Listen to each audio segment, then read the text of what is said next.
The Kings walk into Toronto with one of the worst records in the entire NBA against the Raptors team that is in the midst of a pretty intense playoff battle trying to stay out of the play-in, and the Kings walk out with a victory that almost never felt like it was in question in the second half. I was never worried about this game. Sure, the Raptors made their little bit of a comeback in the fourth quarter, got it within 2 points. Jamal Shed was trying to will this Raptors team back into the game, same with Mamu, but the Raptors never looked like they had the offensive punch in the half court to come back in this game, and then they could not figure it out on the defensive end either in the second half.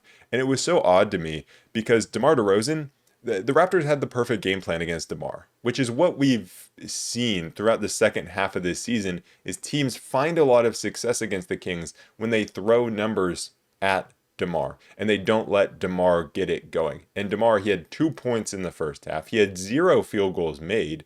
The Raptors were throwing numbers at him every single time down the court.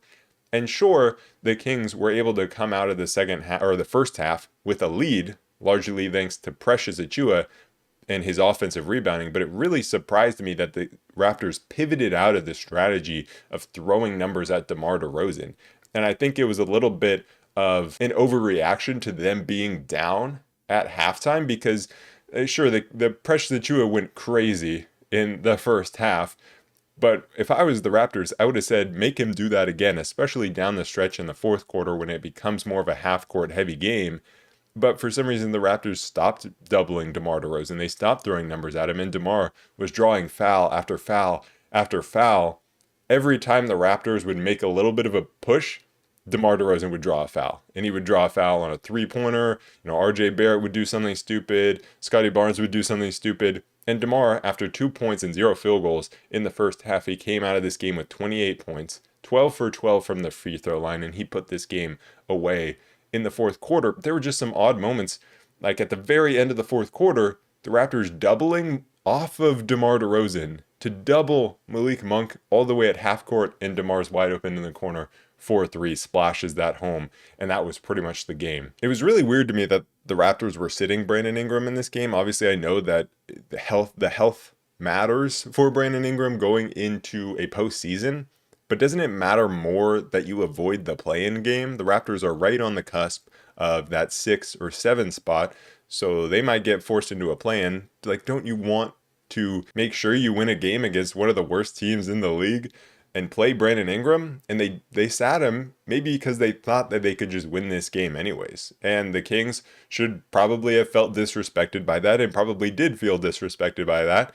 And they come out and they show that they cannot be taken that lightly. This Kings team showed that they have way more offensive punch than a Raptors team without Emmanuel Quickley and Brandon Ingram behind behind Malik Monk, DeMar DeRozan.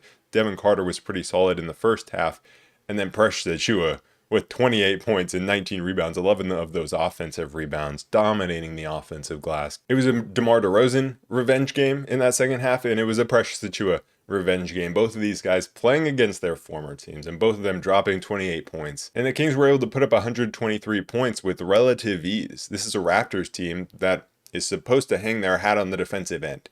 And they were pressuring full court, and their guards were causing some problems, especially in the first quarter. But then the Kings kind of figured it out. It's like, okay, you're going to pressure full court, or at least at half court, and then we're just going to give one screen and we're right by you into the paint for an easy layup. It felt like a lot of fake good defense from the Raptors, where it's like, yeah, we pick up full court and we act like we're trying really hard, but really we're just giving up easy looks because we're gambling for steals every single time. If you don't come up with the steals, then the Kings are going to get an easy bucket going the other way. And another thing to think about is with the Raptors' half-court offense being so poor, it's like they can't even set up their defense most of the time. The Kings didn't necessarily try to play a super fast-paced game. They didn't try to get out and run, but still, when you're grabbing the rebound, it's harder for the other team to set their defense and get the matchups that they want and pressure full court, so the Kings are able to get into their sets a little bit quicker, and they punished the Raptors for having very little size in the middle. And Jakob Poeltl even played. Jakob Poeltl, he didn't play in the first matchup between these two teams, but it didn't matter that he played. The Kings were still dominating on the glass, even when Precious Achiuwa was playing the 5, because Maxime Renaud was in foul trouble, Dylan Cardwell was in foul trouble, Precious was asked to play the 5, And it didn't matter. Precious was grabbing every defensive and offensive rebound. So let's go to the start of this game. In that first quarter, the first quarter was kind of what I expected this game to be, or at least the start of the first quarter was. And the first quarter was the lowest scoring quarter. I thought it would be a relatively low scoring game because you have this Raptors team that tries to hang its hat on the defensive end, and they're playing without Brandon Ingram. They don't have a ton of offense. I thought it was going to be a defensive game. It was to start because the Raptors were sending a lot of ball pressure at the Kings ball handlers, and particularly Nique Clifford, who was struggling to run the point guard position. He was asked to run the point, and that was a big adjustment that the Kings made in the second half. A lot less Nique Clifford on the ball. That definitely helped. But Nique Clifford having the ball in his hands a ton, he was struggling against that pressure, particularly from Jacoby Walter. Raptors were sending numbers at DeMar DeRozan, and so the Kings offense was definitely not finding its flow, not finding who could break down this defense. The Raptors' offense in the half court was just as bad early on. Their entire offense revolved around forcing those turnovers and then running in transition. Scotty Barnes did a pretty solid job of sealing down low and scoring, but the half court offense was horrible. They just had no creators. And Scotty Barnes running that point guard position. RJ Barrett looked horrendous all game. Yeah, he had 20 points, but he looked horrible. And I thought one of the things that the Kings did really well, particularly Nique Clifford on the defensive end against RJ Barrett, was they forced the Raptors and RJ Barrett and Scotty Barnes to finish. They didn't foul them. The Kings' big men got into foul trouble. Maxime Renaud, Dylan Cardwell, they got into foul trouble, but not the wings. The wings did a good job of forcing Scotty Barnes to shoot over the defense in the mid-range, of RJ Barrett to shoot these just really awkward shots. Sure, sometimes they can get them going, but they're not the most efficient shots, these mid-rangers. Like, they're not DeMar DeRozan out there. And RJ Barrett, he just does not have much of a bag offensively. He's just trying to barrel his way in against Nique Clifford, and I thought Nique did a great job of moving his feet, keeping his hands up, staying out of foul trouble, and forcing RJ to have an ineffective offensive game. The guy who kind of first picked up the offense for the Kings in the first quarter was Devin Carter. When Nique Clifford was really struggling with the ball in his hands, it was Devin Carter who finally got it going with the ball in his, doing a nice job of getting into the paint, dishing it to Maxime Renaud, or finding a pass to the corner. The Kings keep moving the ball, missed the open three, but then Devin Carter's there because the Raptors' defense was getting pulled apart, so they don't really have the guys inside to rebound. Devin Carter finds a little spot inside to grab that offensive rebound and tip it home. I think Devin's done a pretty solid job recently of getting into the paint. He still isn't the greatest at it, and I still don't think he's really a primary ball handler, but I think he has shown that he's progressing in that area. Is it enough for the Kings to really believe in him going forward? I'm not sure, but at least we are seeing some progression from him in that area. We also saw him hitting a catch and shoot wing three, which was exciting. We need him to knock down those catch and shoot shots. And that was an area where the Raptors did a pretty poor job of defending, was the Kings on the wing. Felt like the Kings were constantly driving and then easily finding a wide open either shooter on the wing or someone with a wide open lane to the bucket. Like, even when DeMar had it going, he was just sitting on the wing, catching the ball, driving inside for easy layups. The Kings had an early lead. I think it was 10-8. Maxime Renaud did get into foul trouble, 2 quick fouls on Jakob Pearl, but then Malik Monk came in and he was ready to get shots up. He was ready to keep the ball in his hands. He was not passing. He was dribbling all around, had 9 quick points, including a couple of threes, and that is really what took the lid off the basket for the Kings. Meanwhile, for the Raptors, it felt like Mamu was really the only guy providing offense for them. He always plays well against us, and he was huge in the fourth quarter for them, knocking down a couple of threes when they really needed it, but he was the only guy providing offense, knocking down a three, getting into the post, exploiting a mismatch, and finding Colin Murray Boyles inside for an easy bucket. But otherwise, the Raps were just bricking shot after shot after shot. And I thought there was something interesting that Katie Christensen said on the broadcast. She was praising the Raptors for always finding players in the draft that fit their team, or I don't even know if it was specifically the draft. And I understand what she was saying, right? They find players that fit their identity, like a Jamal Shed and a Colin Murray Boyles, and like Jonathan Mogbo when he was on the team, or not when he was on the team, when he, plays. But like these hard-nosed defenders, these athletes who are going to get after it. But like, is that what you really need to fit your team? I get that you want to draft guys for your identity, but like, oh my goodness, get some shot making. Everyone was bricking shots. RJ Barrett came in at the end of the first quarter and got a couple of baskets to pull the deficit back down to 5. But the Raptors were just a brutal watch offensively. Meanwhile, on the other side, Precious Achiuwa, he was just sitting below the rim, waiting for the ball to find him for open dunks. The Raptors were selling out for these steals and doubles, and then the ball would just always find its way to Precious Achiuwa. And he does that a lot, and it feels like it's always in the first quarter too, where I look up at the box score, and he's always got at least 6 points. It's like 6, 8, 10 sometimes. He always has it going early on, just finding these moments around the rim where he can pick up the ball and no one's really around him. And that's what gets him going. And then later on, he started really knocking down down a couple of outside shots, but he got himself going with those easy buckets around the rim. The Kings, they were missing some pretty good looks by Daquan Plowden. He missed a couple of threes early on. Doug McDermott missed a good one. But Dylan Cardwell was on the offensive glass, grabbing rebounds. The Kings were finishing inside. Nique Clifford, Daquan Plowden, they both had a couple of drives. Plowden eventually knocked down a 3. And the Raptors were just throwing the ball to no one. Their offense was so sad. The Kings' half-court offense, it wasn't necessarily prettier, but the difference was them grabbing the offensive rebounds. Whether that was Dylan Cardwell or specifically Precious Achiuwa in that first half. But it was the beginning/middle of that second quarter where the Raptors, they went on their biggest run of the game. It was a 21-3 run that the Raptors went on, and a lot of it was in transition. It started with RJ Barrett and Jacoby Walter knocking down a couple of threes.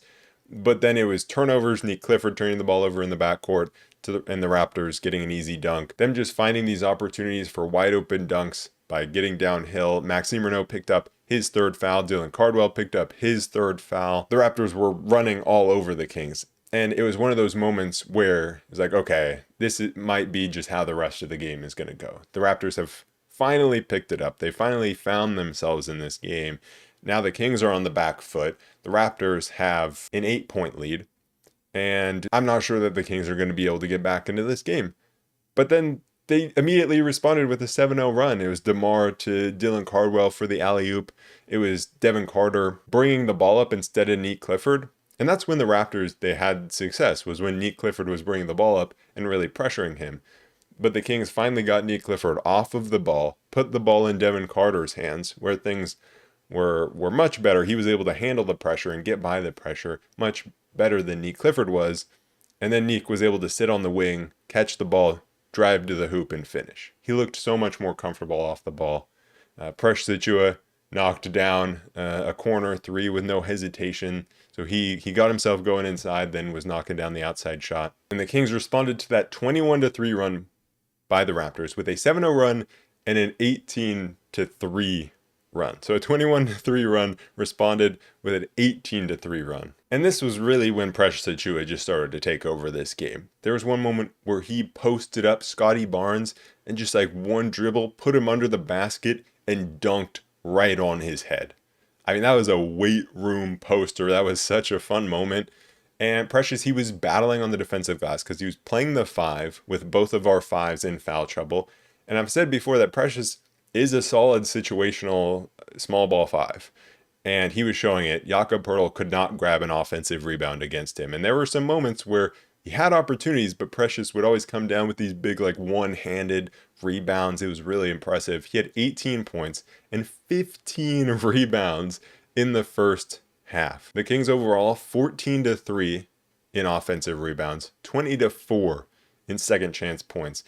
And they were able to take a 5-point lead into halftime, even though DeMar had no field goals on the entire half. The Raptors tried to make an adjustment in the second half with Colin Murray Boyles starting over Jakob Poeltl. And that turned out to probably be the worst move that the Raptors could have made. Colin Murray Boyles starting over Poeltl And CMB had a great first half. He was able to find those kind of garbage points inside, like Precious Achiuwa does, where he's just able to find balls that when plays break down and find himself at the rim for easy buckets.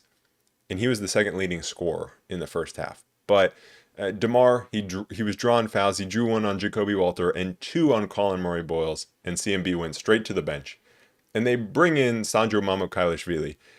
And so still no Jakob Poeltl. That was so odd to me because this is where the Raptors, they started CMB and they were playing him one-on-one against DeRozan, and it was not working at all. And for the entire rest of the half, they just decided to let DeMar go one-on-one. And it didn't work at all. He hit a three, hit a midi. That was the point where he passed Dominique Wilkins for 17th all-time in the all-time scoring list. And the Kings were able to go up 9. The Raps had just 0 half-court offense. Scotty Barnes, RJ Barrett looked awful. And the Kings were just flowing. Monk had a beautiful wraparound pass to Precious for a dunk. Devin Carter threw up a shot in the mid-range, followed up that own shot, got his own rebound, and was able to put it back. The Raptors, it just felt like they refused to defend players that were catching the ball on the wing. One of the weird things that they were doing, despite them not playing a shot blocker, at least not a traditional one, like a Jakob Poeltl, right? They're smaller, they have CMB or they have Scotty Barnes, but they were letting the Kings get straight into the paint. They were trying to run the Kings off of the three-point line, or sometimes even with DeMar out of the mid-range. Scotty Barnes was not, when he was defending DeMar, he wasn't getting back in front of DeMar. He was trying to kind of trail him, and DeMar would just say, okay, thank you, and get right to the rim and score with a layup because there's no rim protection there for the Raptors. So this game was so baffling to watch from the Raptors. I don't even feel like the Kings played that great of a game. They had some really good individual performances from Precious and DeMar for one half of this game, but it just felt like every time that the Kings would go on a big run, it was because the Raptors made a few stupid mistakes, most of the time because they would foul DeMar in the second half. That was the big thing, just reaching out, and DeMar is too good. When you reach out, he's just going to go straight into his shot and get to the free throw line. And every time the Raptors would get a couple of baskets in a row, then like Scotty Barnes would just throw the ball away or miss a wide open layup. Monk was getting into the lane with ease. Kings were up 9 at the end of the third quarter. And the fourth quarter, it was just the Kings, they would have this 8 or 9 or 10 point lead, and then the Raptors would score a few buckets, and then the Kings would respond right back. Daquan Plowden hit 2 threes. One was pretty lucky. He got a pretty lucky bounce, but he hit 2 threes in the fourth quarter. This guy, a fourth quarter demon. DeMar still had it going in that fourth quarter. Monk hit a pretty big 3. Jamal Shed was really the one of 2 guys for the Raptors that played well in that fourth quarter. It was Jamal Shed, it was Mamu. Those were the 2 guys that were knocking down threes. Jamal Shed was doing a great job of going hard to the rim and scoring. And it was those 2 that cut the Kings' lead to 4 at one point, where Mamu hit 2 threes and then Nique turned it over. Jamal Shed had an and one. But they just needed more help from the guys who are supposed to be the stars on this Raptors team, in Scotty Barnes and RJ Barrett, who couldn't dribble the ball. They just couldn't hang on to the ball reliably and were taking awful shots. And the rebounding definitely came back to hurt them in the end, where DeMar threw up a pretty wild shot and then was out of bounds and somehow gets back inbounds to get his own rebound. That was wild. I'm not sure he really established himself back inbounds, but that was wild that the Raptors weren't able to come up with that rebound. The Kings just clearly wanted this game way more. Nique drew a big offensive foul on RJ Barrett late, and Malik Monk and DeMar were able to put this game away for the Kings. So the Kings now are up to 20 wins on the season, 20-57. I didn't expect the win to come in this game because, like I said, like the Kings wanted this game more, and I mean that really shouldn't be the case. The Raptors are in a very intense battle for playoff positioning, and they came out and it felt like they just didn't want this. I get there on the second night of back-to-back, but they just lost their last game. And again, to sit Brandon Ingram, it was so odd. And so it felt like with the Pacers winning that the Kings were going to put themselves in a really good spot to, move down in the standings and up in the lottery odds, but they came away with this win. And so now they're pretty close to the Utah Jazz. The Jazz are have 21 wins. The Pacers have 18 wins. Nets have 18 wins. Wizards still at 17. But the Wizards play the Nets, I think it is, and then the Nets play the Pacers. So there are still going to be some of those games where somebody has to win. But if the Kings had lost this game, they would have put themselves in a really good spot in terms of lottery positioning. But now that they won, they're putting themselves in a pretty rough spot. We don't do tankathon spins after wins. That is the rule. Only after losses do we do tankathon spins. So the Kings now, one game away from the Utah Jazz, and they play the Pelicans next. So that could get interesting. But what are you going to do when Precious Achiuwa just has this type of revenge game? 28 points, 19 rebounds, and 11 offensive rebounds. I mean, that's a crazy line, especially with what he was able to do just at halftime with, what was it, like 19 and 15 at halftime. That was crazy.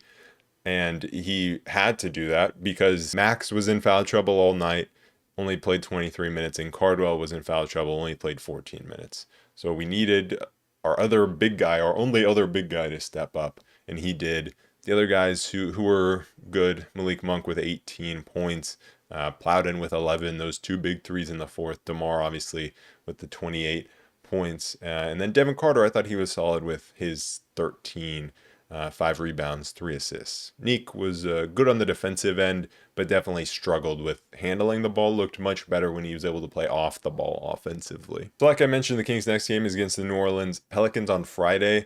That's the Kings' by far easiest game left. And then they play the Clippers, the Warriors twice, and the Trailblazers. If the Kings had lost this game, they would have been looking real good to move up in those tankathon standings. But as it stands, I think we're just trying to avoid moving out of the 4th spot into the 5th spot with the Jazz there. But anyways, that is it for this episode of the Roll Report. I'll be back on Friday to recap that game against the Jazz, so I will see you guys then. Peace.